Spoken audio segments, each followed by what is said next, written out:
আগরতলাની નોસુલ કલાક્ષેત્ર વિકસિત Bharat guarantee four રોજગાર and આજીવિકા મિશન VBG રામજી હાસ્તે બેરેમની માલાय मंगते जेंसाइरिमानि पान्दा संप्रजाखा दिनै जुलाइ दालनि 2 सालमारि सांग्रांसाल मानजागिखा हदा हामकाराय हदारं तांबेनेगनि मन्त्रि टिंकुराय सालथां त्रिपुरा हांकर परिषदनि सभापति बिश्वजित शील खबुइ जुदा जुदा आदंग्रक असल पान्दाव कक नारना थांगै नारबायर शाखा अ सामंगुतांनि नाहार मुंखा गामि बिसिं बसं तंगै तंनाय तंगसं लुकुरकनो सामंनि सेबसाब बाग्रिनानि बायथांया गंबाय बासारि तिसनानि तै हामक्राय खायमुंनि बिसिंते विकसित भारत नामनानि नाहार मुंबाय हापां जुदा जुदा किन रिबुइ तंगसं लुकुरकनि थानि सेबसाब थगैरनानि ताइतुगै तंगु तै फ्लाइबो तंगु सामं असालो হাসতে হাপাংনি जुदा जुदा হামকারের সুজা কক রঙতি কক নারখা ঠকাইনাই নারওয়াইর প্রচেষ্টায় এই কর্মসূচি গ্রামীণ মানুষের জীবনমান উন্নয়নের পাশাপাশি একটি আত্মনির্ভর সমৃদ্ধ বিকশিত ভারত ভিত্তিক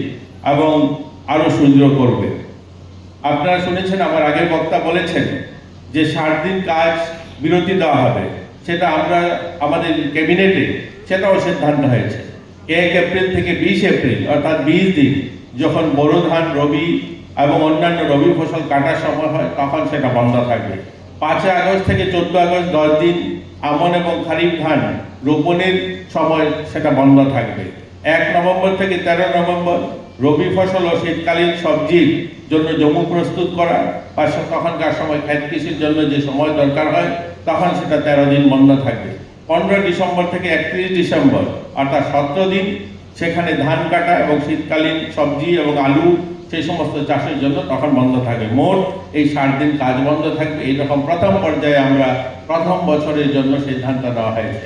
আগামীতে যদি মনে হয় এই সময় সেটাকে রদবদল করার প্রয়োজন আছে, সেটাও সেই সিদ্ধান্ত নেওয়া যেতে পারে। প্রথম পর্যায়ে আমরা এবছর এই 60 দিনের সিদ্ধান্ত নেওয়া হয়েছে যে এই 60 দিন কাজ বন্ধ রাখা হবে।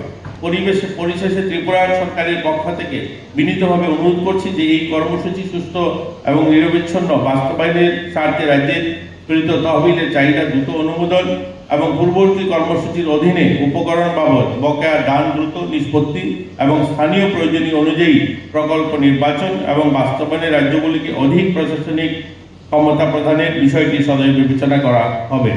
এবং আপনারা শুনেছেন, আমার আগের বক্তা বলেছেন, আগের যে সমস্ত বকেয়া টাকা রয়েছে আমাদের যারা শ্রমিকরা পাবে সেটাও কিন্তু এই স্কিম চালু হওয়ার পর এই স্কিমের মধ্যেই সেটাকে ইমপ্লিমেন্ট করা হবে, এখানেই সেটাকে তার নিষ্পত্তি করা হবে। এতএব আমাদের এখানে আজকে যারা উপস্থিত রয়েছেন, মঞ্চে বিশ্বজিৎ শীলবাবু রয়েছেন, আমাদের যেহেতু ভার্চুয়াল প্রোগ্রাম যেহেতু সেটা সারা রাজ্যে প্রচারিত হচ্ছে এবং কেন্দ্রীয় স্তরে যেখান থেকে মাননীয় শিবরাজ সিংজি বক্তব্য রাখবেন এবং আমরা সেই অনুষ্ঠানে সামিল হব, তার জন্য মাননীয় বিশ্বজিৎ শীলবাবু আলোচনা রাখেননি এবং আমাদের গীতা দেববর্মা মহোদয় MDC উপস্থিত রয়েছেন, উনি বক্তব্য রাখেননি।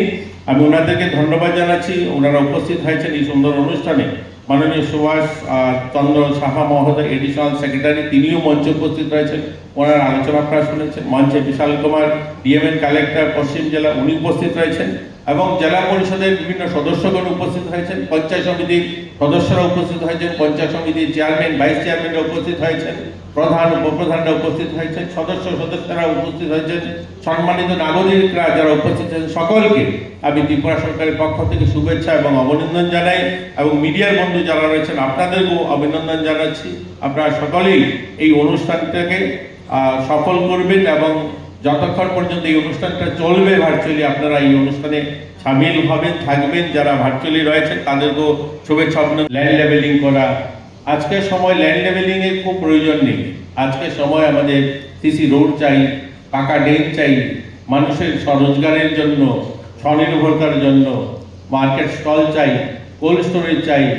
এই ধরনের যে সমস্ত জিনিস বর্তমান সময়ে মানুষকে আত্মনির্ভর করতে গিয়ে, বিকশিত ভারত নির্মাণ করতে গিয়ে যে সমস্ত প্রয়োজনীয় জিনিস রয়েছে সেগুলোর উপরে জোর দেওয়া হয়েছে। বিবিজি রামজি কর্মসূচি এই আওতায় ত্রিপুরা রাজ্যের শ্রমজীবী মানুষের কল্যাণে এক গুরুত্বপূর্ণ যুগান্তকারী সিদ্ধান্ত গ্রহণ করা হয়েছে। এই কর্মসূচির অধীনে ত্রিপুরা রাজ্যের মজুরির হার, এটাও আজ শুনলে আপনারা খুশি হবেন আজকের এই অনুষ্ঠানের মধ্যে দিয়ে, যেখানে 256 টাকা ছিল মজুরি আমাদের এই মনরেগাতে, এটাই আজকের থেকে শুরু হলো 300 টাকা আমাদের যারা শ্রমিকরা রয়েছে তারা 300 টাকা করে পাবে এবং তাকে বাড়িয়ে আজকের থেকে সেটা কার্যকারী হবে।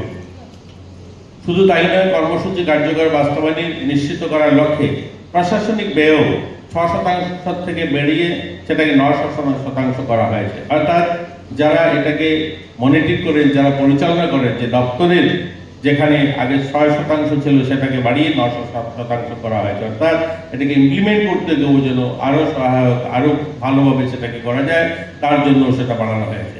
এছাড়াও অত্যন্ত আনন্দের সঙ্গে জানাচ্ছি যে ভারত সরকার গ্রামীণ উন্নয়ন মন্ত্রক ত্রিপুরা রাজ্যের জন্য এই স্কিমের আওতায় 1041 কোটি 70 লক্ষ টাকা প্রথম ধাপে অন্তর্বর্তীকালীন আমাদের জন্য তহবিল বরাদ্দ করেছে। অর্থাৎ আজকের দিনে আমরা আমাদের রাজ্যের জন্য যে টাকাটা পাবো সেই টাকাটার পরিমাণ হচ্ছে 1041 কোটি 70 লক্ষ টাকা। অর্থাৎ প্রথম ধাপেই আমরা এই টাকা পাচ্ছি এবার আমরা এই কাজের জন্য। একটা বড় অ্যামাউন্ট আমাদের জন্য দেওয়া হচ্ছে। আগে যেটা বলা হয়েছিল যে এই স্কিম আসার পরে হয়তো বরাদ্দ কমে যাবে। আমি আপনাদেরকে ত্রিপুরা সরকারের একজন মন্ত্রী হিসাবে, একজন সাধারণ নাগরিক হিসাবে আপনাদেরকে আশ্বস্ত করতে চাই, এই স্কিমে আমরা আরও টাকা বেশি পাবো।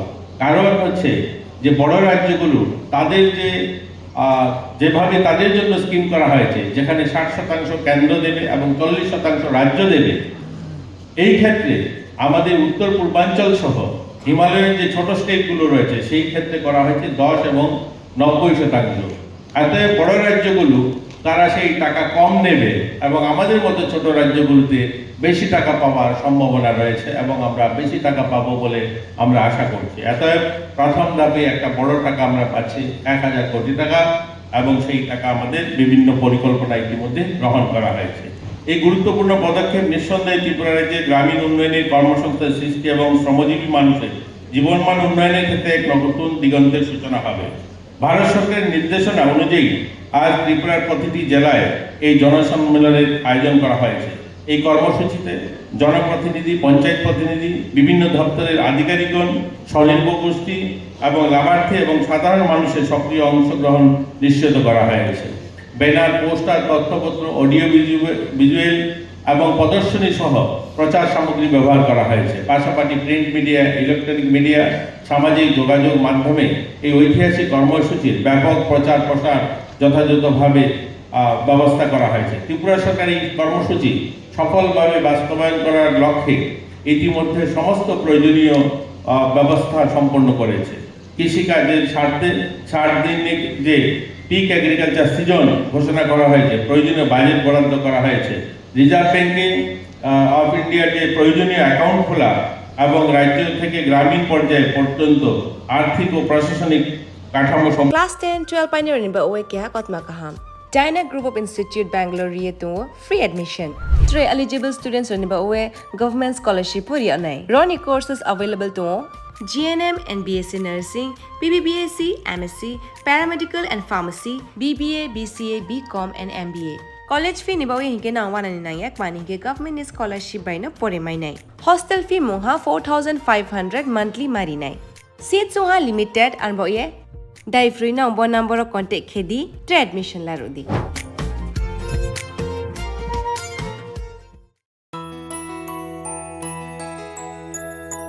স্বাদে ভরা ঘিয়ের সুবাস লংতরায়, কি ভালো খেতে।